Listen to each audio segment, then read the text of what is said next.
அதுக்கப்புறமா அவன் அன்னைக்கு சாப்பிட்டுட்டு போன அன்னைக்கு நைட்டு வந்து சரியான மழைங்க. ரொம்ப மழை. மழை பெஞ்சிட்டே இருந்தபோதே நாங்க நெனச்சோம், ஒரு வேளை குட்டிங்க என்ன ஆச்சோ தெரியல. ரொம்ப மழை, அந்த அளவுக்கு மழை பெஞ்சிட்டு இருந்தது. அதுக்கப்புறமா மறுநாள் வந்து மோகிலி வரவே இல்ல. வராதபொழுது எங்களுக்கு தெரிஞ்சது.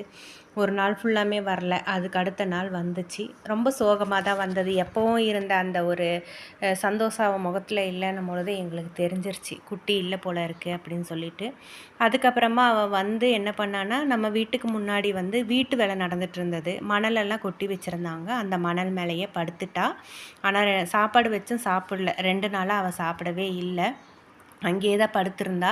நானும் அப்பப்போ போய் போய் தடவி குடுத்து, தண்ணியெல்லாம் கூட குடுத்து பார்த்தா, அது எதுவுமே குடிக்கல. ஒரு மாதிரி தான் இருந்தது. முதல் தடவையா அதனுடைய ஒரு டாகு இவ்வளோ ஒரு ஃபீலிங்கா இருக்குமா? அப்படின்றத நான் மோகிலி பார்த்து தான் நானு தெரிஞ்சுக்கிட்டேன். அதுக்கப்புறமா இனிமேலும் இத வந்து நம்ம குட்டி போட வைக்கக்கூடாது.